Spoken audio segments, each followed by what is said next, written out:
तुटला आयुष्याचा दोरा वीरवा उगा पसारा टाकून पळती रांडा पोरे अंती होती पाठमोरे. प्रस्तुत प्राप्त प्रसंग निवडलेला अभंग विश्वमान्य विश्वभूषण विश्वाधिकार विश्वप्रिय संत शिरोमणी चोखोबाराय यांचा मृत्यूसार प्रकरण पटून देणारा प्राप्त प्रसंगी निवडलेला अभंग. विठाला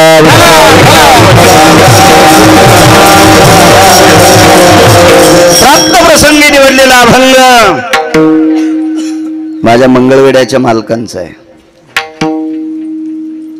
मालक या अभंगाद्वारे नमूद करतात, ज्या दिवशी आयुष्याची माळ तुटत असते त्या दिवशी सर्व पसारा ठरत असतो. हिरवा उगा पसारा.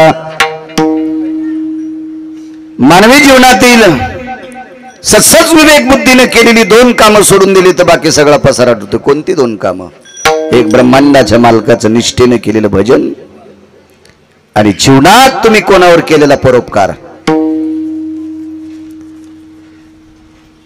मोठ्या श्रद्धेने केलेला परोपकार एक आणि माझ्या विटेवरच्या मालकाचं केलेलं निष्ठेनं भजन, या दोन गोष्टी जर सोडून दिल्या तर बाकी सगळा पसारा ठरतो. विडाला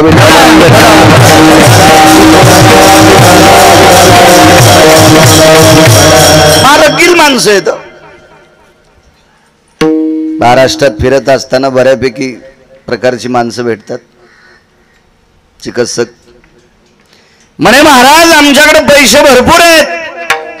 असू दे ना मग, हाणतो का आम्हाला?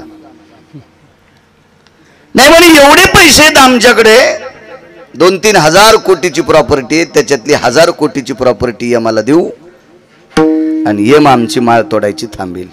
सुमळे आहे म्हणलं तू, तुला अकलीचा कांदा नाही भडव्या. रावणाची एक चौकट ऐकल्यावर 13 खासदार होता येत होतं. कोणाची मायवेली त्याच्या विरोधात फॉर्म भरायला. अशा 7 कोटी चौकटी होत्या, तरी दुपारी 2:18 हाणला. आपण त्याच्या पायाला चिटकलेल्या मातीची बरोबरी करतो का? चला, पैशाचा गर्व इथंच संपला आपला. विडाला महाराज, प्रत्येक जिल्ह्याच्या ठिकाणी बंगला आहे, तरी तुझे पोरं बंगल्याच्या छतावर जाणार नाहीत. ते घर सुद्धा तुझ्यासाठी पसारा ठरेल. काय सुंदरशी बाथरूम केली महाराज, जरी करू दे सुमळ्या तरी पण तुला त्या बाथरूम मध्ये जाळीत नसतात. वास्तु यो अधिष्ठितयं स्नानातर्पणं नैवायाम अभ्रपटलेशी सन्निधानाम स्नानं स्नानं तर्पणयो. किरवयाच्या पलीकड ए धातु पात्राय त्यागेषु. इथं सोन्याचे भांडे असतील, चांदीचे असतील, पितळाचे असतील, स्टीलचे असतील, एकाही पात्रानं आंघोळ घालीत नाही. मत्कुंभम स्नानेषु. शेवटची आंघोळ मातुड्याच्या गाडग्यान घालतात. म्हणजे तुझ्या घरातले खंडीवर भांडे आहेत ना, हे सुद्धा पसारा ठरतात. पसारा ठरतात. प्रत्येक गोष्ट पसारा आहे. सज्जनांनो, आप गए दुनिया डूब गई. ज्या दिवशी आपण जातो त्या दिवशी सगळा पसारा ठरतोय. आपल्या अंगाला लावलेली साबण घरातली सगळी लोक अंगाला लावतात एरवी, पण आपण मेल्याच्या नंतर आपल्या अंगाला लावलेली साबण मागं राहिलेली आपली बायको पण लाईत नाही. बायको जर आधी गेली तिच्या अंगाला लावली तर नवरा पण लाईत नाही, पोरं पण लाईत नाहीत. साबणात बसतक म्हातारी साबणात बसली का? नाहीत लाईत महाराज. पसारा ठरतो सज्जनांनो, पसारा ठरतो. ये रवा उगा पसारा. टाकोनी पळती किंवा सांडोनी पळती रांडा पुरे अंती होती पाठमोरे. हे सगळे मशानातून वापस फिरतात, तिथपर्यंत येतात. मित्र आले गोत्र झाले तेही मशानी होनी परतले, वापस फिरतात ते. बऱ्यापैकी लोकांना पाहुण्या रावण्याचं भूषण सांगायचा नाद असतोय. आमचा पाहुणा मंत्री, तरी तो काहीच करणार नाही. आलाच वेळ काढून तर तुला फुकायला येईल, कोणी सोडवत नाही. हे पसारा ठरतात. चोखा म्हणे फजित खोर माझे माझे मनती घर. गोड सांगितलं मंगळवेड्याच्या मालकानं. ती माणसं फजित खोर आहेत जे माझं म्हणतात ते. घर असावा मरेपर्यंत लागते, पैसा असावा मरेपर्यंत भौतिक गरजा भागवण्यासाठी लागतो, पण माझाच म्हणून जर आपण जगत असेल तर आपण मूर्ख आहेत. ते फजित खोर आहेत, फजित खोर आहेत. तुटला आयुष्याचा दोरा.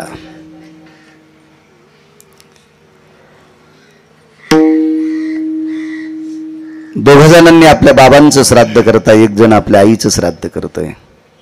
महाराज, आई वडिला इतकं दैवत जगात मोठं कुठलंच नाही. कुठलं मोठं नाही, कुठलं मोठं नाही. मोठ्या माणसाचं वाक्य सांगतोय, आपल्याकडे प्रत्यक्ष पांडुरंग जर घरी आले, विटेवरचे मालक जर घरी आले, तर आपण त्यांची पूजा करणारच. देवाला आसनावर बसवलं, देवाची पूजा चालू होती. देवाची पाद्यपूजा चालू आहे. दया दुधाने पंचगव्यानं देवाचे पाय धुतले, त्याच्यावर तुळशीच्या मंजुळा ठेवल्या आणि पूजा चालू होती. तेवढ्यात ज्ञानोबाराय तुकोबाराय आले. ज्ञानोबाराय तुकोबाराय पांडुरंगाची पूजा करत असताना आल्याबरोबर, महाराज पांडुरंग कोणाकडे कसे येतील? भंगिऱ्याकडे. त्या अधिकारी माणसाकडे भगवान पांडुरंग परमात्मा आलेत. मग पांडुरंग परमात्मा ज्या व्यक्तीकडे गेले ती व्यक्ती साधी नाही ना. कोणाकडे देव कसा जाईल? देवाची पूजा चालू असताना ज्ञानोबाराय तुकोबाराय आल्याच्या बरोबर ती पूजा करणारी, पांडुरंगाची पूजा करणाऱ्या व्यक्तीनं पांडुरंगाला आसनावून उठीलं, सांगितलं, देवा तुम्हाला बाजूला सरकावं लागतंय, या आसनावर मी ज्ञानोबाराय तुकोबाराय बसवीन. देव सारावे परती, संत पूजावे आरती. संतांची पूजा देवाच्या अगोदर. देवाला राग आला असेल का? नाही. भगवान पांडुरंग परमात्मा ज्ञानोबाराय तुकोबारायची पूजा करत असताना नाचत होते. नाचत होते. पंढरीनाथ नाचत होते. इतका आनंद. स्वतःची पूजा लोटून दिली यजमानानं आणि संतांची पूजा केल्याबरोबर देवाला आनंद वाटत होता. आता ज्ञानोबाराय तुकोबारायची पूजा चालू आहे. देवाला उठून तिथं बसविले. इथं ज्ञानोबाराय तुकोबारायला बसविलं आणि पूजा करणाऱ्याचे मृत पावलेले आजोबा पितर रूपात आले. पितृरूपात आले. आता पितृरूपात आल्याच्या नंतर महाराज, पूजा करणारा किती अधिकारी असेल, ज्याच्याकडे देव स्वतः आले. ज्ञानोबाराय तुकोबाराय स्वतः आले. ज्ञानोबाराय तुकोबारायची पूजा करत असताना ज्ञानोबाराय तुकोबारायच पूजा करणाऱ्याला म्हणले, आता आमची पूजा करू नको, पितरांची कर, पितरांची कर. दृष्टांत संपला. देवापेक्षा संत मोठे आणि संतांपेक्षा स्वतःचे पितर मोठे. मायबापा इतकं दैवत दुसरं कुठलंच मोठं नाही. पुन्हा एक मुद्दा सांगतो, कळेल रुचेल पचेल अशा सोप्या भाषेत सांगतो. अडचणीत हात घालीत नाही, इचू निघत असतील, घालू बी नाही.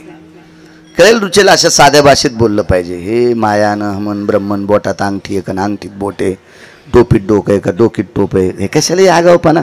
शर्ट अंगात आहे का अंग शर्टात, हे कशाला कोणी सांगायचं? दोऱ्याचं शर्ट आहे का शर्टाचा दोरा आहे? आपल्याला काय करायचं त्या घराने येऊन फुकट कळण शेंडी वळवळ. आपण भक्ती संप्रदायातली माणसं आहेत. सरळ सरळ सरळ सरळ बोललं पाहिजे. आडकीचा ठेवून द्यायला दाळानं सुपाऱ्या फोडायला दात पडतील सुंबळ्या.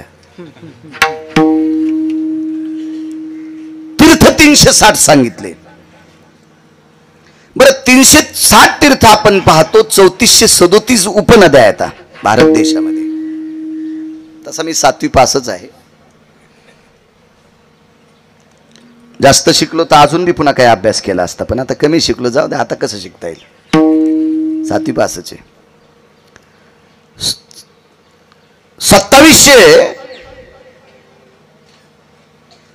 3437 एक पुरावा, 2701 पुरावा. एवढ्या उपनद्या आहेत, उभ्या नद्या. आणि तीर्थाच्या बाबतीत जर विचार केला तर 360 तीर्थ येतं. याच्यातले किती माहिती आहेत आपल्याला?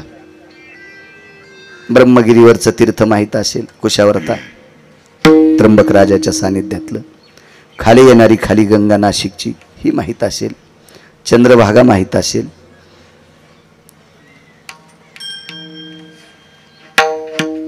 देहू आळंदीतली इंद्रायणी माता माहित असेल. तुंगभद्रा कुठं आहे, चर्मनवती कुठं आहे, सरस्वती नदी कुठे आहे, हे काय माहिती आहे आपल्याला? तीर्थ तर 360 सांगितले.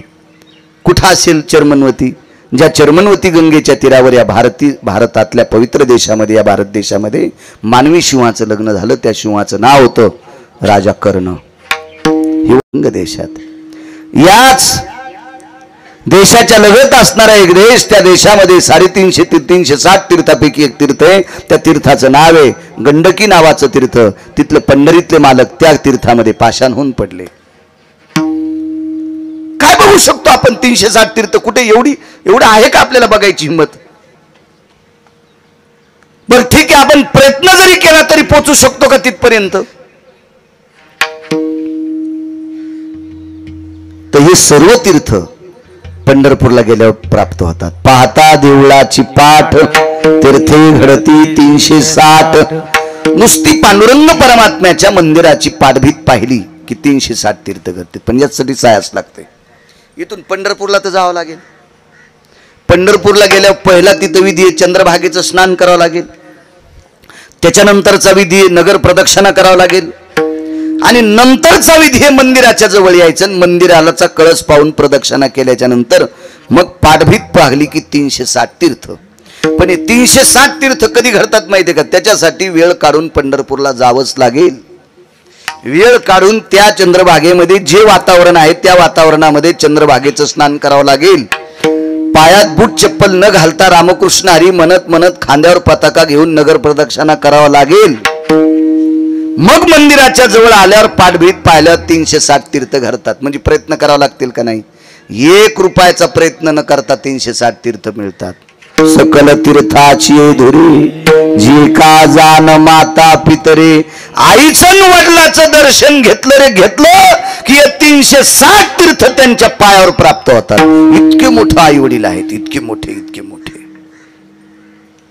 आणि त्या आपल्या वडिलांचा आदर म्हणून रामदास आणि परसरामजी मोठ्या श्रद्धेने पुण्यस्मरण करतात. आणि आपल्या मातोश्रीचं सुदामराव मोठ्या श्रद्धेने श्राद्ध करतात. या तिन्ही सद्भक्तांना धन्यवाद. त्यांच्या कुळामध्ये काही मुली आहेत, काही नातवी आहेत, नातू आहेत. हे सगळा जो काही परिवार आहे त्यांना कोटी कोटी धन्यवाद. सज्जनांनो, आयुष्याची माळ ही तुटत असताना यम हा विचार करत नाही. कधी कधी असं होतंय, लग्न जमलंय, पत्रिका छापल्यात, आजपासून 5व्या दिवशी लग्न आहे आणि आजच नवरदेव गेला. पाहतो आपण टीव्हीवर पेपरवर केरू महाराज बातम्या. एक नवरदेव तर असा पाहला, हळदीला जाणार आहे म्हणून नावीदादाच्या दुकानात जाऊन काय करते, शेविंग, आता नवीन चेहरा धुण्याचं फेशियल काय अजय, हो ते 1000-1500 रुपये देऊन असा चेहरा चोळून साफ करण्यासाठी. म्हणजे रंग पहिलाच राहतो तो, त्याच्यात काय बदल होणार आहे? हा, पैशावाल्यानं तो 2-2 घंटे मुटके त्याच्यात घातले असते नीट होण्यासाठी. ते कसं होईल? त्या मालकाने एकदा दिलंय ते दिलंय, त्याच्यात काय बदल नसते. हा, हे लय करणं हे पैशाचा जोर आहे. इकून चोळ तिकून चोळ, आमक कर तमक कर. ते नवरदेव त्या दादाच्या दुकानात गेला आणि त्यानं चोळून तात्पुरता गोरापान केला. वापस येताना मोटरसायकल वाहनात अडकली. छापलेल्या पत्रिका, वाटलेल्या पत्रिका सगळ्या मातीत गेल्या. यमाने विचार केला का याला 5व्या दिवशी आता याचं लग्न होणार आहे. तदेव लग्नं सुदिनं तदेव ताराबलं चंद्रबलं तदेव दैवबलं लाभस्तेषां उदस्तेषां पराजयो. त्याचा गाणं घातलेला आहे, गणेश बाप्पांचं आवाहन केलेलं आहे, देवदेवतेंना सगळ्या गोष्टी केलेल्या आहेत. नाही आम्हाला विचार केला. काय वाटलं असेल त्या मुलीला, मी ज्याच्याशी पाणी ग्रहण करणार आहे तो अक्षरा अंतरपट सुटायच्या आधी 5 दिवसाने गेलाय.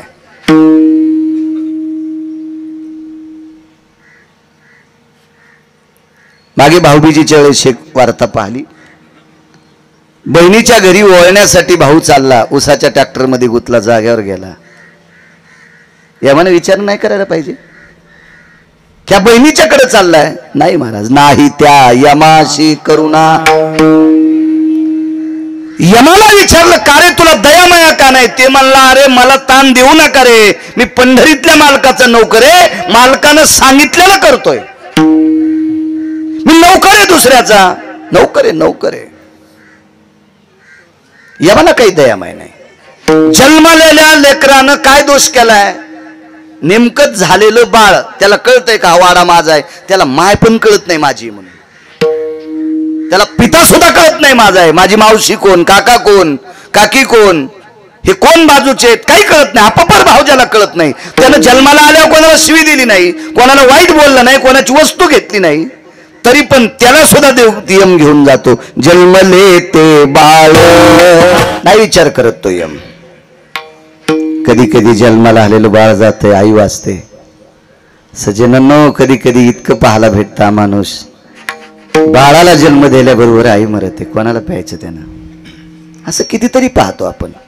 कारण तो यमाचा दोष नाही, तो आयुष्याचा दोष आहे. ज्याचे आयुष्य नोहे लेखा, आतापर्यंत यम धर्माला लिहिता आलं नाही ती सुद्धा माणसं गेले.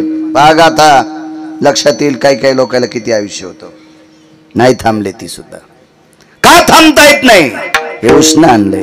आणले ते उसने साच देणे तयाचा प्रकार, आणले ते उसने साच देणे तयाचा प्रकार, इतराचा पाडकोन नेमिले जाण न चुके ते.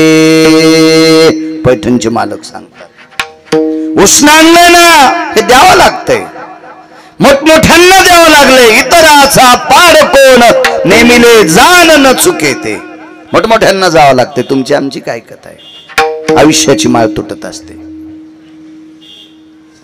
किती मोठ्या माणसांची. एका व्यक्तीकडे किरू महाराज, एक व्यक्ती आली, त्या व्यक्तीचं दर्शन घेतलं. सत्पुरुषाय नमो नमः. आणि शक्यतो पाया चांगल्यांच्या पडलं पाहिजे. आपल्या संप्रदायाचं ब्रीद आहे, पंढरीच्या लोका नाही अभिमान, पाया पडे जन एकमेका. म्हणजे केरू महाराज याचा अर्थ असा नाही की भंगिऱ्याच्या पण पाया पडा, डुकरायच्या बी पाया पडा. हो, ते लायकीचे असले पाहिजे. हा, किती डुकरं दाखवायचे तुम्हाला? 4 पायाचे नाही म्हणालो मी, पांढरे शुभ्र कपडे घातलेले सुद्धा डुकरं दिसते. अशा नालायकांच्या पाया पडायचं नाही. एक मन पाहलती मी, पाणी पिना छान की पाणी चाळून पिलं पाहिजे, आजार होत नसते. आणि महाराज हा सात्विक शोधला पाहिजे, ज्याने एकही चूक केली नाही असं पाहिजे, ज्याचं आचरण शुद्ध असलं पाहिजे, अशा लोकांच्या पाया पडा. मग एकही अभंग पाठ नसलं तरी चालेल, पण आचरण गोड असलं पाहिजे. आचरण भ्रष्ट लोकांच्या पाया पडल्याच्या नंतर त्यांच्या पायातलं पाप तुम्हाला जाळू शकते, तुम्हाला जाळू शकते. पिढ्यानं पिढ्या मातीत जाऊ शकतात, पिढ्यानं पिढ्या. कोणाच्या नाही पाया पडायचं. अशा अधिकारी व्यक्तीच्या पाया पडलं का दर्शनाची या प्रशस्ती पुण्य पुरुष. आळंदीतल्या मालकांनी सांग, पवित्र व्यक्तीचं दर्शन घेतलं. प्रणाम. एकदा नाही, दोनदा नाही, 5-50 पाऱ्या. हे काय काम आहे रे, एवढ्या बऱ्या पाया पडलास? हा, ते महाराजच होते. तुम्ही एखाद्या महाराजाला प्रसन्न करताल, दरवेळेस पाया पडला की 100 दी, 200 दी, 500 दी, 300 दी. ते कोरक पाय लांबूनच बसन पडत राहा. त्याला काय लाज थोडीची, गथुडं व्हालंय ना त्याचं. हो, लय तुमचे नख लागले तर बुट घालून बसल. तुमच्यातले 2% असे बी नाकलीत, बुट घातल्या बी पाया पडतात 5. महाराज परमार्थाला कलंक. संप्रदायातल्या चुकीचं वागणाऱ्यांनी आणत असतील हे सोडून द्या, पण तुमच्यात पण 2% इतके भडवे येतं की चुकीचं वागणाऱ्यांना तुम्ही डोक्यावर घेता. विठाला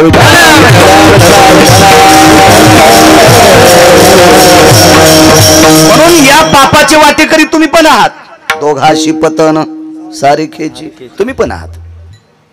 तुम्हाला एक सांगू, गुन्हा करणाऱ्यापेक्षा गुन्हा सहन करणारा अर्धा पापी असतो. उदाहरण सांगतोय, उदाहरण कोणी अंगावर घेऊ नका. 5 जिल्ह्यात 1 नंबरचा गायक आहे, पण दारू पितोय. लोक म्हणले त्याच्यासारखा गायक कोण नाही.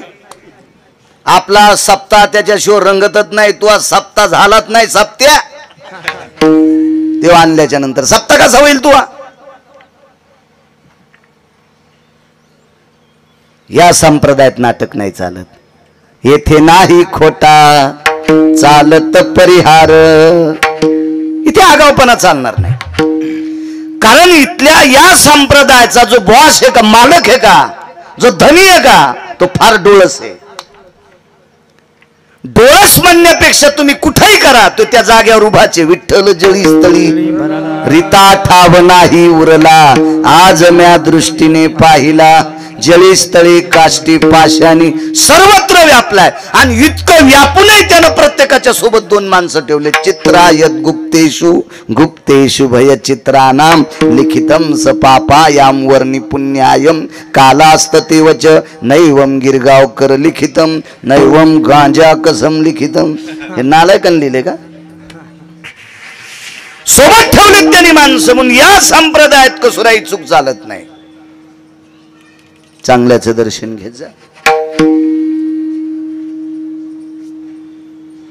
गुरुवर्य माधव महाराज मगर म्हणायचे, गळ्यात तुळशीची माळा असावं, नुसतं रामकृष्ण हरी त्यानं म्हणावं, त्याला एक अभंग पाठ नसावं, पण त्यानं एक सूत्र ठेवलं पाहिजे. जिच्याशी लग्न केले ती सोडून देऊन जगातल्या प्रत्येक स्त्रीला, सोडून द्यायची म्हणजे काढून नाही म्हणालो, हो, जिच्याशी लग्न केले ती एकटी जर सोडून दिली तर जगाच्या प्रत्येक स्त्रीला माय आणि बहीण म्हणायचं. तो भारतातला एक नंबरचा महाराज. या संप्रदायात आचरणाला फार मोठी, कवरला फार किंमत आहे, कवरला. आणि तुम्हाला एक सांगू का, कवर खराब झालं की कोणती वस्तू खराब होती. घड्याळाच्या काचाची किती किंमत असते? घड्याळ 1 लाखाचं आहे, 5 लाखाचं आहे. सोन्याचं असेल काय, त्याला त्याचे काटे सोन्याचे असतील काय, आपल्याला का पैसे द्यायचे का? पण काच सोन्याचा असतो का?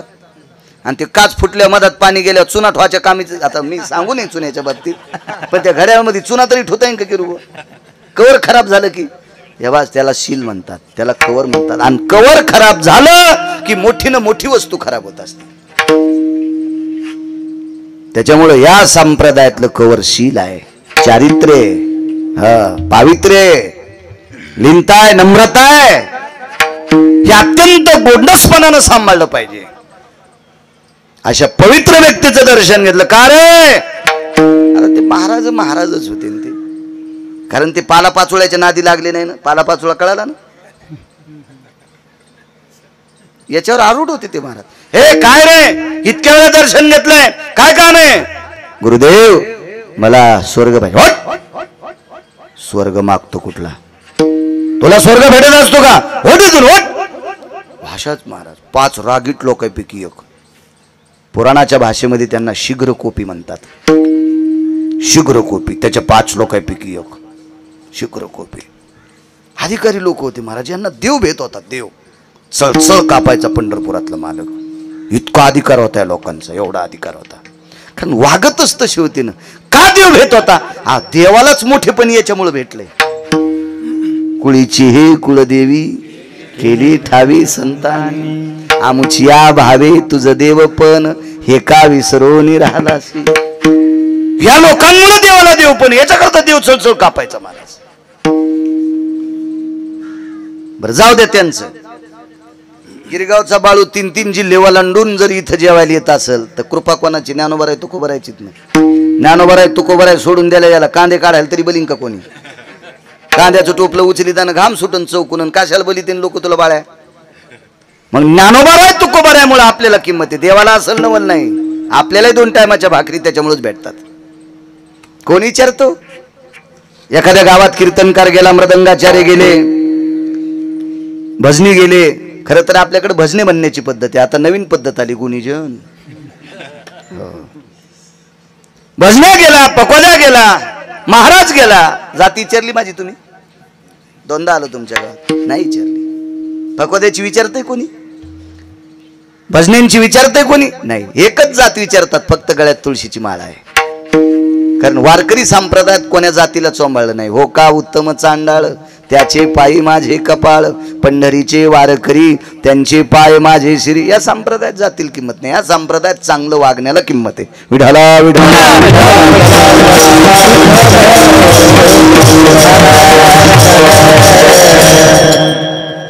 मला स्वर्ग पाहिजे.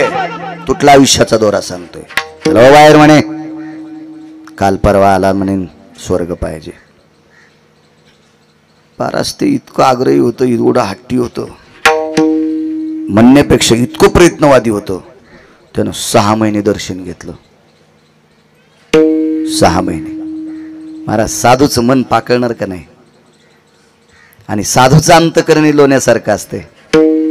विस्तवाच्या जवळ नेलं की लोणी वितळतंय, आणि प्रेमानं श्रद्धेनं साधूचं अंतकरण आणि देवाचं अंतकरण वितळत असते. साधूकडे भाव पाहिजे, देवाकडे भाव पाहिजे, श्रद्धा पाहिजे. श्रद्धेनं देव वितळता येतो आणि श्रद्धेनं साधू वितळता येतो. हे पैशाने वितळणारी वस्तू नाही. देव आणि संत हे पैशाने प्राप्त होणारे साधन नाही. हे नाही, हे फक्त श्रद्धेनं प्राप्त होते. 6 महिने दर्शन घेतलं. काही काम असेल, महाराजांचा पूजेचा टाइम होता आणि तितक्या वेळात जाऊन पाय धरले. राग आला. मूर्खा, तुला स्वर्ग पाहिजे? 6 महिन्यापासून बेजार करतो. धरला कमराला, फिट्ट धरला असा कमराला, आणि संदेशीवरी फेकला. चल मर स्वर्गात म्हणे. इतक्या वेगात वरी गेलं, इतक्या वेगात गुरुजी, पण स्वर्गाच्या शेवटच्या पायरीपर्यंत गेलं किरो महाराज. शेवटची पायरी माहिती स्वर्गाची कोणती आहे? स्वर्गात जाण्यासाठी शेवटची पायरी यमाच्या डोक्यावर पाय ठेवून जावं लागते. यम धर्माच्या, यमाच्या नाही, यम धर्माच्या. हो, आणि यम धर्माच्या डोक्यावर पाय द्यायची ताकद फक्त भजनात आहे. ती ज्ञानोबर आहे, तुकोबर आहे. ते जगा काळ खाय, आम्ही माथा दिला पाय. महाराज काय ताकद! या हरिभजनानं विश्व ढवळून काढलंय. त्यांची ताकद आहे, त्यांची हरिभजनी ढवळीले जग, त्यांच्यात ही ताकद आहे. चुकविला लाग कळी काळाचा. काळाच्या डोक्यावर पाय ती लोक ठेवू शकतात. महाराज चिमुकल्या वयात एका व्यक्तीनं भजन केलं. चिमुकल्या वयात बाबांच्या मांडीवर बसलं. बाबा जरा बायकोच्या बगलातले होते. ते पोराचे बाबा, आजोबा, वडील, आजोबा चुकून बोललो, वडील जरा बायकोने मुठीत दाबलेले होते. आणि बायकाच्या मुठीत बसलेला नवरा जगात 1 नंबरचा हलकट. तुम्हाला जरी प्रमाण पाठ नसले तरी मी तुम्हाला त्रास देत नाही. बायकोच्या अधीन असलेल्या व्यक्तीला दोही लोकी पतन आहे. इथं पतन आणि वरही पतन. हो,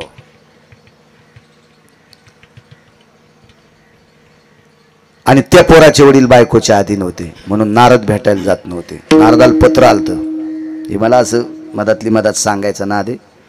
कांद्याला पाणी भरता भरता गवत उपटायचा नाद, त्याच्यामुळे लांबत नाही. नाही ते इकडे काढायची गरज नव्हती. ते नवऱ्यावर सुटलं. ते काय उतारावून पाणी सुटल्यावर जिकडे वगळ भेटन तिकडे पळत राहतं. त्याला काय ताण. खिशात लय मोठे पैसे असल्यावर बाजार करायला भीतीच नसती. विठाला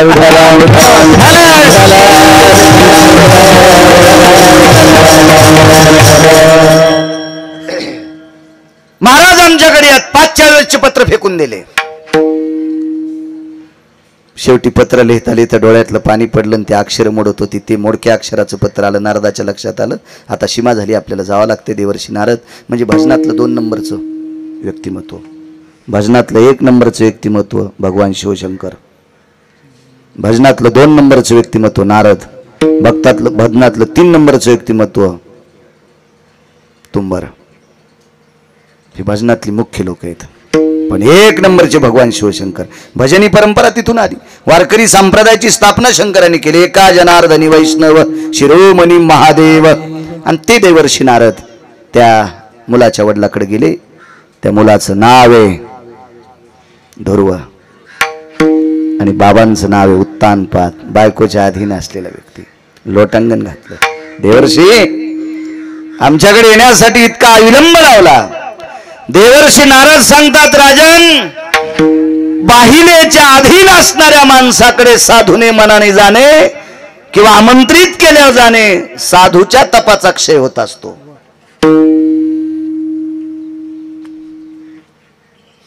राजाच्या लक्षात आला पण चुकतोय. राजा, तुम्ही दिव्य मुलाला मांडीवून ढकलून दिले पत्नीचं ऐकून. काय भजन केलं महाराज त्या मुलानं. नारदांसारखे सद्गुरू सापडले मधु नावाच्या अरण्यात. ध्रुवानी भजन केलं. विश्वाचा बाप जिंकला. राज्य केलं 36,000 वर्ष. नंतर वैकुंठाला निघाले. आणि ध्रुवाचं विमान ज्यावेळेला वैकुंठाच्या शेवटच्या पायरीपर्यंत आलं, विमानातून खाली उतरले आणि यमधर्माने पूजा केली. पूजा केली यमधर्माने. अगोदरचं राहिलं बरं, नंतर सांगतो तुटला आयुष्याचा तोरा. स्वर्गाची शेवटची पायरी कोणती याच्यावर सांगतोय. यमधर्माने पूजा केली आणि पूजा आटपल्याच्या नंतर ध्रुवांचं दर्शन घेतलं आणि यमधर्मानाशी मानवा केली. पार्षदांनी सांगितलं इथं पाय द्या स्वर्गात चला, कारण त्या पायरीवर पाय दिल्याशिवाय स्वर्गात जाताच येत नाही. आणि त्या पायरीवर पाय देण्यासाठी लय धमक लागती. यमाच्या डोक्यावर पाय देणं इतकी साधी गोष्ट आहे. ते का गोबी विकत घ्यायची काय बाजारातून, हा का कांदे विकत घ्यायचे 10-5 पोते. यम धर्माच्या डोक्यावर पाय देणं काय ताकद असेल महाराज. चला, त्याच्याशिवाय स्वर्गात जाता येत नाही. इकडे या साधून फेकल्याबरोबर शेवटच्या पायरीवर आलं. चला खाली.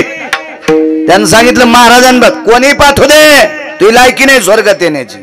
खाली सरकलं. बर खाली सरका होता, आकाशाच्या पोकळीला सांगितलं लक्षात ठेव, याला खाली जर पाठवलं तर माझ्याची गाठ आहे. फेकलं होतं अधिकारी माणसानं. कोणी फेकलं होतं माहिती आहे? जगातला 1 नंबरचा तपस्वी, 1 नंबरचा. त्याच्यासारखी तपश्चर्या कोणाची मोठी नाही. एवढा मोठा महात्मा. त्या महात्म्याचं नाव आहे मुनिश्री विश्वामित्र. 1 नंबरचा. विश्वामित्रासारखं तपश्चर्या कोणीच केली नाही. तितकी खतर कोणीच नाही. आणि विश्वामित्र क्षत्रिय होते. क्षत्रिय होते. विश्वामित्राला महर्षी वशिष्ठ दरदर करायचे. पंढरीतल्या मालकाचे 7व्या अवतारातले गुरुवर्य, मर्यादा पुरुषोत्तम प्रभू रामचंद्राचे गुरुवर्य महर्षी वशिष्ठ दर दर दर दर दर दर हालत होते. इतका तरारा होता विश्वामित्रांचा. विश्वामित्र एके दिवशी संध्याकाळीच रागाच्या भरात मत वशिष्ठाला मारण्यासाठी निघाले. हातात परशुच घातला. मारायचंच म्हणे आज संध्याकाळी माथार. पर्णकुटीच्या बाहेर असे बसले 2 जण, एकटे जण कुऱ्हाड घेऊन. अशी परशी कुऱ्हाड होती. आणि महर्षी वशिष्ठ आणि त्यांच्या धर्मपत्नी आश्रमात आहेत. खरं तर झोपायला पाहिजे होतं, पण जागेच होते. गप्पा छप्पा चालू होत्या. विश्वामित्राच्या लक्षात आलं झोपी गेल्यावर आपण झोपीत मारू, उद्याची टकटकच संपून टाकू. पण काय महात्म्याची पत्नी होती. वशिष्ठांच्या धर्मपत्नीने विचारलं, प्रभू, स्वामी, मालक, प्राणनाथा, काय शब्द येतो गोड. असं जर बायका नवऱ्याला बोलल्या तर 4-4 वर्ष नवरे जास्त जगतील. प्राणनाथा, स्वामी, धनी, मालक. धनी तर एकही बाई म्हणी नव्हती. ज्या जिबीला येडिंग झाली का काय झाली काय माहिती. तुळशीला पाणी घालत्यान, महादेवाला बेल वाहत्यान, पांडुरंगाला मंजुळा वाहत्यान, आणि नवऱ्याला धनी म्हणत नाहीत. कीर्तनाला दम नाही, भागवताला दम नाही, रामायणाला दम नाही, शिवपुराणाला दम नाही, आणि तुम्हाला गुण नाही. काय नाही, महाराज बलीनं खपक्या पाकिट देणं, त्याला श्रीमंत करणं. आपण असेच झाडावरले पाखरं, ह्या झाडावून त्या झाडावर, त्या झाडावून या झाडावर. सोयाबीनवरच्या आळ्या खाय, कशावरल्या आळ्या खाय, आमच्यावरल्या फुलावरल्या आळ्या खाय. हीच आपली अवस्था. प्राणनाथा, काय ग एक विचारू. पृथ्वीवर जेवढे देश आहेत त्या सर्व देशातला तपस्वी कोण? या पृथ्वीवर जेवढे देश आहेत त्या सर्व देशातला तपस्वी कोण? एक सात्विक पत्नी आपल्या सदाचारी पुण्यशील पतीला विचारते. तोंडातून वाक्य काय पडलं? अरे, या जगातला 1 नंबरचा तपस्वी महर्षी विश्वामित्र आहेत. मारायला आलेला साधू महाराज हातातल्या फरशीचं पाणी झालं. पाणी उजव्या हातावर घेतलं आणि तितक्या रात्री मध्यरात्री संकल्प सोडला, आपण ब्रह्मऋषी होताल. आणि महर्षी वशिष्ठांचा आशीर्वाद, महर्षी विश्वामित्रांचा आशीर्वाद, वशिष्ठ ब्रह्मऋषी झाले. ब्रह्मऋषी झाले. आणि वशिष्ठाच्या डोळ्यातलं पाणी हातात घेऊन वशिष्ठांनी आशीर्वाद दिला, आपण राजर्षी होताल. विश्वातले राजऋषी कोण आहेत? तर विश्वामित्र, जगातला 1 नंबरचा तपस्वी. आणि अशा तपस्व्याने एका माणसाला वरी फेकलं स्वर्गात जाण्यासाठी. पण यम धर्माची पायरी वरी जाऊ देत नव्हते. हल तू मध्ये येण्याच्या लायकीचं नाही. ते तिथून बोंबललं, महाराज मला वरी येऊ देत नाहीत, थांब, दुसरा स्वर्ग तयार करतो. एकाची शाटीत पिन्नली, एके सृष्टीवरी सृष्टी केली. दुसरा स्वर्ग आणि दुसरी सृष्टी तयार केली. काय ताकद असेल महाराज लोकांची, काय अधिकार असेल या लोकांचा, दुसरा स्वर्ग तयार करायची ताकद. पण लक्षात ठेवा, आता आहेत काय लोक, याही लोकांना इथं थांबता आलं नाही. म्हणून मालक, मंगळवेढ्याचे मालक पहिल्याकडे किती मोठी लोक असतील सज्जनो, कल्पना करा. आपलं भजन यांच्या कोण्या पाच संघाला पुरल. आपण केलेली साधना, आपण केलेले हे परमार्थातले जे बिंब किती किती पुरतील त्यांच्याकरता? किती टोकाची लोक आहेत महाराज, काय अधिकार या लोकांचा? या लोकांना सुद्धा यह लोकात थांबता आलं नाही, मृत्यू लोकात त्यांना जावं लागलं, त्यांच्या सुद्धा आयुष्याची माळ तुटली. तुमची आमची तुटेल काय नवलाची गोष्ट आहे. स्वर्गीय गोविंद बापूंची तुटली, स्वर्गीय सौभाग्यवती सुशीला माईंची तुटली. महाराज हा निसर्गाचा नियम आहे, नाही थांबतायत या लोकांमध्ये. या लोकाला मृत्यूलोक म्हणतात. वेळ संपल्याच्या नंतर जावं लागतंय. बरोबर वेळेत कीर्तन सोडेन, 1 मिनिट भर अलीकडे सोडणार नाही, 1 मिनिट भर पुढे जाणार नाही. ताण घेऊ नका, वेळेत सुरू झालंय. किती मोठ्या लोकांना जावं लागतंय. एक जण म्हणे, महाराज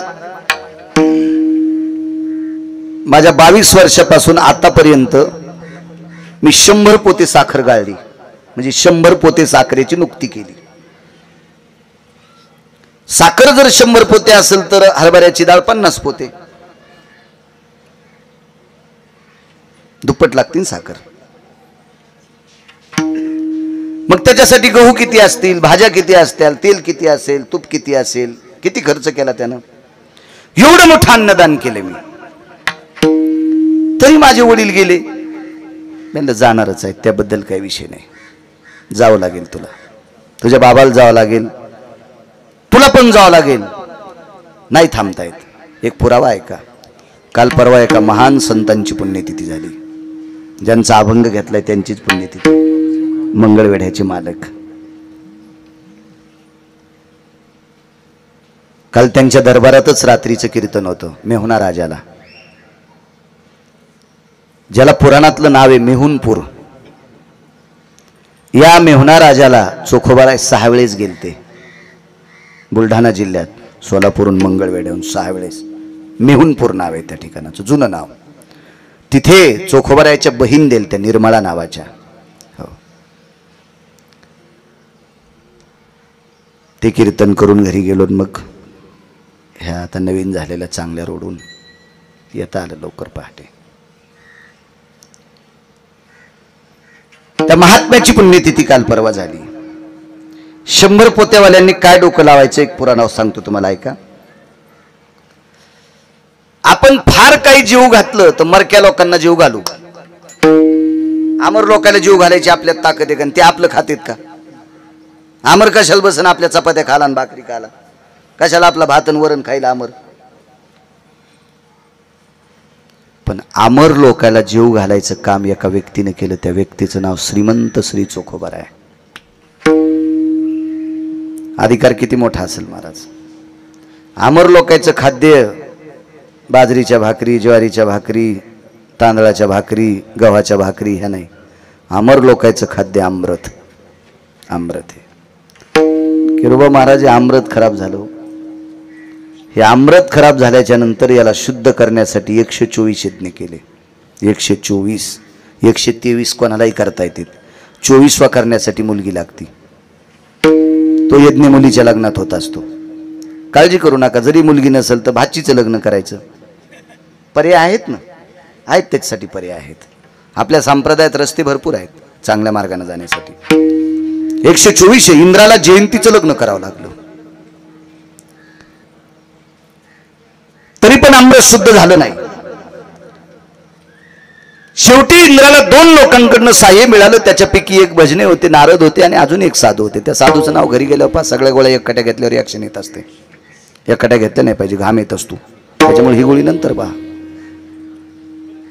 या 2 साधूने इंद्राला सांगितलं, तुम्ही किती यज्ञ केले तरी अमृत तुमचं शुद्ध होत नाही. बरं, यज्ञाचे मंत्र म्हणण्यासाठी कोण असतील तिथं? तुमच्या माझ्यासारखे का? लटबाई लटन कष्ट सुट तुमच्या माझ्यासारखे? रान्नाच्या काठावानी जाड जिबीवाले नाही. स्वस्ती स्त्रियेचे लोक होते महाराज. ज्या स्वस्ती स्त्रियेच्या लोकांची जीभ रंभा पत्र येऊन जीवाहा. रंभा म्हणजे केळी, केळीच्या पानासारखी पातळ ज्यांची जीभ आहे अशी पाणिनीची सुक्त म्हणाला.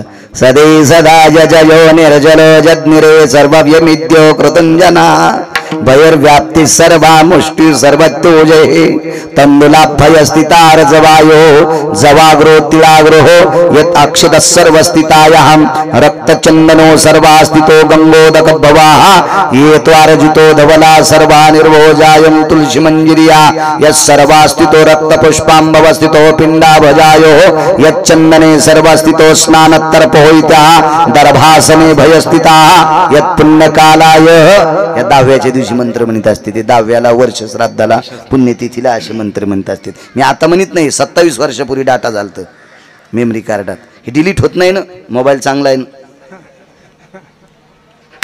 तुमच्या मोबाईल मधलं काही डिलीट होतं ते जाऊन ते जोकार जातं आपला ओरिजिनल मोबाईल याच्यामध्ये घाण येत नाही आणि याच्यातलं चांगलं कोणाला जात नाही हे तुमच्याकडे पैसे आहेत त्याच्यामुळे तुम्ही माझ्याकडे बी कमी नाहीत मी सोन्याची माळ घालीन मोबाईलची पण आता म्हातारपणी कशाला गाऊन घालू आता लोक लुगडं घातलं ना आता कशाला गाऊन घालायचं म्हातारपणी जाऊ दे अशी पाणिनीची सूक्त म्हणणारे स्वस्ती स्त्रीचे लोक होते आळंदीतल्या मालकांनी वर्णन केलं स्वस्ती स्त्रीचे लोकांचं काय काय वैभव 124 यज्ञ केले अमृतातली दुर्गंधी गेलीच नाही बेजार आहेत अमर लोक स्वर्गातले अमर आहेत ते पुण्य संपल्याशिवाय खाली येता येत नाही त्यांना खातील काय राजाला चावून खाची आली राजा राजा राजा अमृत बेजारे इंद्र घामाघूम झाला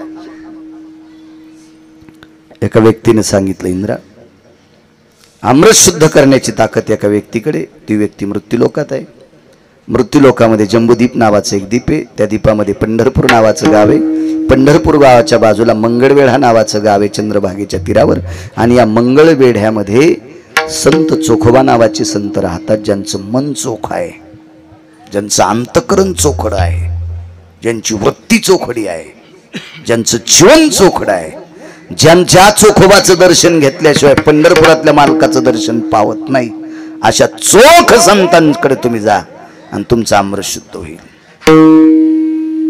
खाली उतरले इंद्र मोठ्याल्या माणसांना जरा साध्या माणसाकडे जायची वेळ आली की जरा लाज वाटते मोठाले माणसं फक्त उभं राहिल्यावर कोणाकडे जाते मग त्याला गरीब कळत नाही श्रीमंत कळत नाही काय नाही उभं राहिल्यावर त्याला उभं राहायची गरज नाही ना त्याच्या गाडीला 222 दिवे होते ते का एक मंत्री आहे का तो 222 दिवे एकट्याच्या गाडीला 33 कोटी देवतेंचा राजा काय रगीला असेल तो काचा खाली करतो का गाडीचे निवडून आल्या काय राजा असेल तो आणि ते म्हणला झोपड्यातल्या महाराजाकडे जाऊ बरं झोपडं तरी कसं होतं वरून कातडे टाकलेलं कोण पाचड दिली उसाची कोण लाकडं दिले चोखोबा राहायला मेलेल्या जनावराचं चांबडवरी टाकलेलं आणि अशा महाराजाकडे गेले अमृत शुद्ध होत असते महाराज मोठ्या गाडीत आलाय का पाय पाय आलाय हे बघण्यापेक्षा त्याचं आचरण बघायचं असते मोठ्या गाडीत तर चोर फिरत आहेत काय विषय त्याला ते काही गोड असते तास थोडंच असते काय नसते मग ना मोठ्याला गाड्या येतात आचरणाला किंमत आहे झोपड्यात राहतो त्याबद्दल काय नाही गेले तिथं प्रणाम केला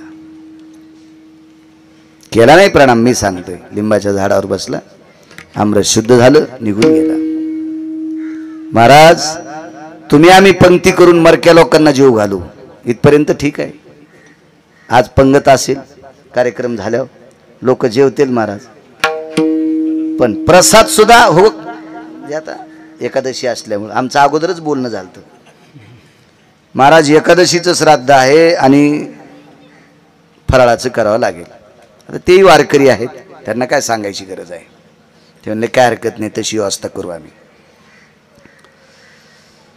पण फराळ जरी असेल तर कोणाला आहे मरक्यालाच नाही या दोन्हीच्या पुण्यस्मरणाचा आज फराळ करून आपण वाचणार आहेत का आपलं एके दिवशी बटन दाबणारच आहे म्हणजे या दोन्ही यजमानांना रामदासजी परसरामजी असतील आणि सुदामराव असतील यांनी आजच्या या हरिदिनीच्या दिवशी पुण्यस्मरणाच्या निमित्तानं एकादशीचा फलाहार जरी आपल्याला केला असेल तर ज्यांच्या निमित्तानं केलाय ते तर गेलेतच पण जे खाणार आहेत गिरगावचा बाळ्या पण जाणार. आपण थांबू शकतो का? नाही. म्हणजे आपण मरकी माणसं आहेत. मरक्यांना मरके जीव घालतील याबद्दल नुमत नाही, पण आमरांना जीव घातले महाराज. आमरांना जे मरत नाहीत त्यांना जेवायची अवस्था केली चोखोबारायनं. अमर लोकांना, स्वर्गातले अमर लोक आहेत, त्यांना जर जीव कोणी घातला असेल तर या महाराष्ट्राच्या मातीमध्ये, या पवित्र भारत देशातल्या वारकरी संप्रदायातल्या एका पवित्र साधूने चोखोबाराय. काय ताकद चोखोबारायांची. अहो चोखोबारायांनी एवढं भजन केलं, एवढं भजन केलं, एवढं भजन केलं. चोखोबाराय गेल्याच्या नंतर त्यांचं पार्थिव लाकडात समर्पित केल्याच्या नंतर अग्नीत समर्पित केलं. भडाग्नी नावाचा अग्नी म्हणतात. या अग्नीत समर्पित केलं आणि आस्ती संचय करत असताना आस्ती विठ्ठल विठ्ठल म्हणत होत्या. जर नामदेवराय नसते ना किरोबा महाराज तर चोखोबारायच्या आस्ती विठ्ठल म्हणते ते कळालं नसतं. नामदेवरायची कृपा आहे. आज आपण ऐकतोय आपण. ज्ञानोबारायांच्या समाधीला कान लावल्यावर रामकृष्ण हरी आवाज येतो, पण कान कोणाची लागतील? तुमचे आमचे कान. आपण समाधी जीव जरी सोडा तर आपल्या कानातून रामकृष्ण हरी ऐकू येईल का?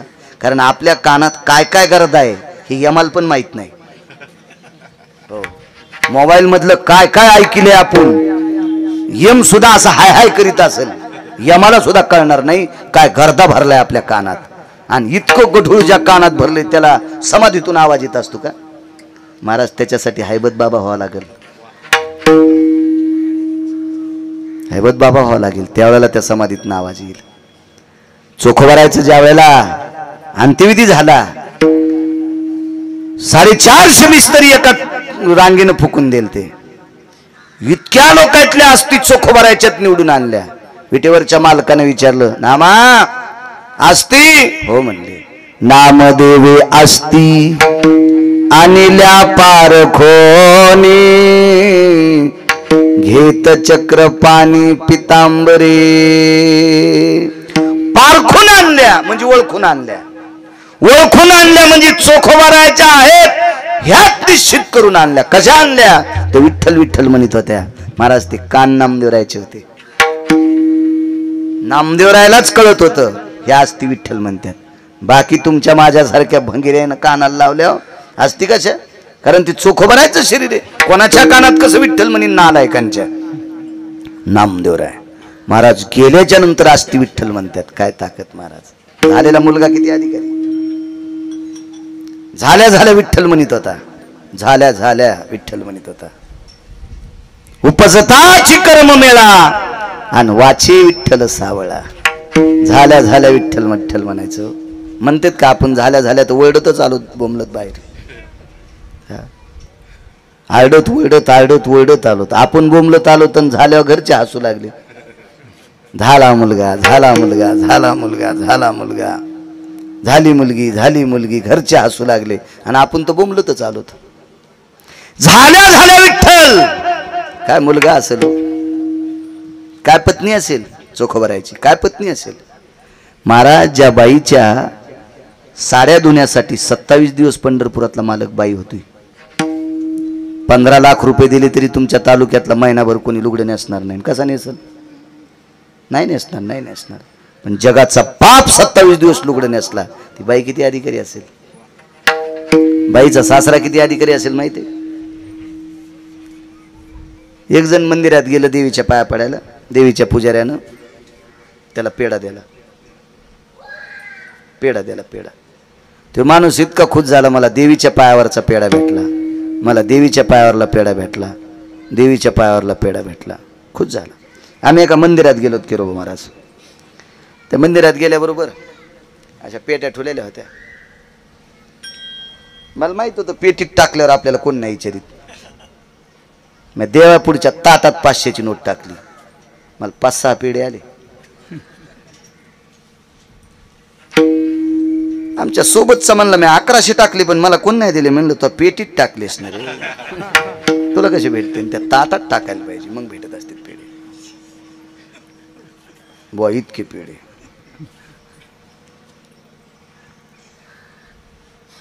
देवाच्या सानिध्यातले पेढे ज्याला दिलेत तो काही इतका अधिकारी नाही, ज्याने दिलेत तो पण एवढा अधिकारी नाही.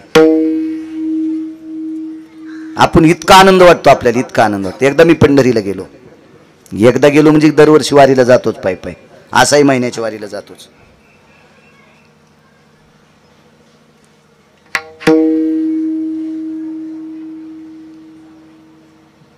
मालकाचं दर्शन घेतल्याबरोबर मालकाच्या बाजूला वारकरी होते. 2 गळ्यात तुळशीच्या माळा, शर्ट काढलेलं, धोत्र घातलेलं असं वारकरी होतं देवाच्या बाजूला उभा. त्याच्या लक्षात आलं गिरगावचा बाळवाला बाबा, पांडुरंगाच्या गळ्यात घातलेली तुळशीच्या मंजुळाची माळा. आता देवाला किती तुळशीच्या मंजुळाच्या दिवसभर माळा असतात. एक पांडुरंगाच्या गळ्यातली तुळशीच्या मंजुळाची माळ काढीन मला दिली, गळ्यात टाकू लागली. मी गळ्यात नाही घेतली, देवाच्या गळ्यातली आपण कशाला गळ्यात घ्यायची, हातात घेतली.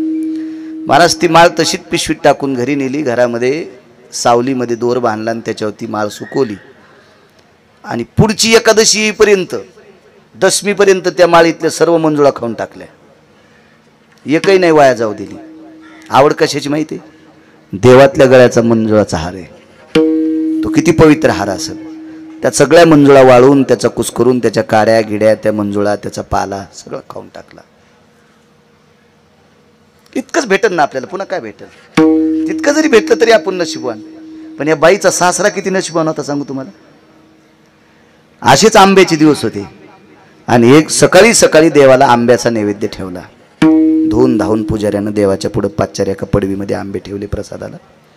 त्याच्यातला एक आंबा पंढरपुरातले मालक खाली वाकले, आंबा घेतला, आंबा माचला आणि अर्धा आंबा चोखला पंढरीतल्या मालकानं.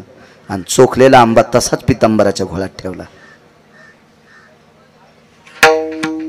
आणि पुजाऱ्याच्या हातात द्यायला आणि सांगितलं, हा रानोबा नावाच्या वारकऱ्याला देऊन टाक. रानोबा वारकरी म्हणजे सोयराबाईचे सासरे, चोखोबारायचे वडील. आंबा देऊन टाका. बाहेर उभे होते पायरीच्या बाहेर. तुमच्या माझ्यासारखे पापी त्या मध्ये येऊ देत नव्हते ना एवढ्या मोठ्या वारकऱ्याला. म्हणून वारकरी संप्रदायात जातीचा संबंध नाही. इथं फक्त ही जात पाहिजे, कोणती? वारकऱ्याची. बाकीच्या जातीला इथं कोणी चोंबाळलं नाही. ते तुया घरी चलू दे. इथं फक्त वारकरी असला पाहिजे, बघ काही संबंध नाही. अहो सज्जन नावाचा खाटीक मुसलमान होता. कबीर मोमिन लतीफा मुसलमान, शेना नावी जान विष्णुदास. आपल्याकडे चांगलं वागणाऱ्याला किंमत आहे. उत्तम कुळी जन्मन क्रियामंगळ. स्वतःला म्हणतो मी उत्तम कुळात जन्मलो आणि क्रियामंगळ करायला अख्खं कुळ मातीत घातलं असतो. सोमळ्या बुडविले कुळ उभय आता. इथे चांगलं वागण्याला किंमत आहे. तो आंबा दिला. पुजाऱ्यानं सांगितलं, रानोबा जी माय बाप. जी शब्द येत होता, जी शब्द, जी माय बाप. बाप हा शब्द जर महाराष्ट्रात, भारत देशात सर्वात अगोदर देवाला पदवी कोणी दिली असेल तर चोखोबाराने दिली. जयासाठी तप धावा तो हा उघडाची पाहावा. जयासाठी यज्ञ तप तो हा रे मदनाचा बाप. अगोदर शब्द बाप हा शब्द अत्यंत. मग नंतर बऱ्यापैकी शब्द आले बाप, बऱ्यापैकी संतांच्या. पण पहिला शब्द चोखोबारायचा. मी सांगतो म्हणून ऐकायचं नाही. गुरुवारी वक्ते बाबा म्हणायचे, गुरुवारी माधव महाराज मगर म्हणायचे, गुरुवारी ज्ञान सूर्य रंगनाथ गुरुजी परभणीकर म्हणायचे. कारण वाक्य कधी बी भंगिऱ्यांचं सांगायचं नाही. चांगल्याच्या सानिध्यात राहिलं पाहिजे. चांगल्याच्या, आपण जर कुत्रा असलो तरी चांगल्याच्या सानिध्यात राहायचं. देशोदेशी धाक जयाच्या उत्तरी, देशोदेशी धाक जयाच्या उत्तरी, जयाचे कुतरी परी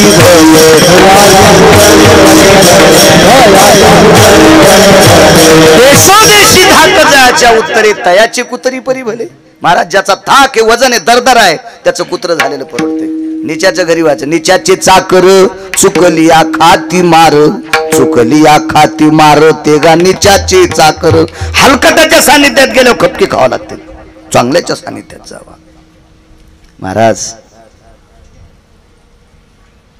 तो आंबा दिला. ए रानोबा जी माय बाप, जी जी. काय भाषा होती महाराज. ज्वार माय बाप ज्वार, मी काया पुरेचा. ज्वार माय बाप ज्वार, मी काया पुरीचा. काय लिहिता असलो महाराज, एवढी नम्रता होती म्हणून आस्ती विठ्ठल विठ्ठल म्हणत होत्या. हाडातून वृत्ती नामी झाली. हाड पण राम राम म्हणत होते, हाड पण रामकृष्ण हरी म्हणत होते, हाड पण विठ्ठल म्हणत होते. महाराज प्रत्येक जीवाशी नम्रतेने वागले. ज्वार माय बाप ज्वार मी काया पुरीचा. ज्वार माय बाप ज्वार मी काया पुरीचा. हयात माय बाप हयात मी काया पुरीचा. हयात माय बाप हयात मी काया पुरीचा. बापाला करायचं नाही पोट्ट. ज्या बापाने याच्यासाठी याच्या त्याच्या मुंड्या पिरगाळून संपत्ती कमविली, ते हरामखोर सुद्धा बापाला हयात घालायचं नाही, बापाला जोहार घालायचं नाही. इतकी हलकट अवलादी. महाराज ज्याला कवडीची अक्कल नाही ते जरी दिसला, जोहार माय बाप जोहार मी काया पुरीचा. जोहार माय बाप जोहार मी काया पुरीचा. हयात जी माय बाप हयात जी माय बाप हयात जी माय बाप हयात जी माय बाप. सामान्य ताकद आहे महाराज. देवाला आंबा द्यावा आणि त्या कुळातल्या लोकांनी सामान्यांना हयात घालावी. ती चोखोबर आहे होती. रानोबा महार आंबा दिला. ए रानोबा जी, आंबा मालकाने दिलाय. महाराज त्या आंब्याला मालकाचे ओठ लागले होते, मालकाचे दात लागले होते, मालकाची जीभ लागली होती. देवाच्या गळ्यातल्या तुळशीच्या मंजुळाचा हार भेटला, बाळा खुश झाला. महाराज देवाचं तोंड लागलेला आंबा भेटला असेल रानोबाला, किती नशिबवान असेल वारकरी. घरी गेले पळत, पत्नीला आवाज दिला, लक्ष्मी जी धनी जी धनी जी धनी. काय वाणी, हे लक्ष्मी. मालकान प्रसाद दिलाय. वटी पदर पुढे केला. डोकं झाकायचा पदर वेगळा आणि वटी पदर असतो स्त्रीला. त्या पदरात आंबा घेतला. मालकाचा प्रसाद आहे. चोखोबर आहे जन्माला आले. पुढे आंबा चोखून खाल्ला. चोखोबर आहे जन्माला. महाराज सासरा इतका अधिकारी, मालक इतके अधिकारी. मुलगा झाल्या झाल्या भजन म्हणतो आणि त्या बाईचे पंढरपुरातल्या मालकाने 27 दिवस बाई होऊन लुगडे धुवा. ती बाई इतकी अधिकारी. थांबता आलं की याच्यातले एकाला बी नाही थांबता आलं. महाराज हे लोक थांबता येत नाही. त्याच साधूचा भंग आहे.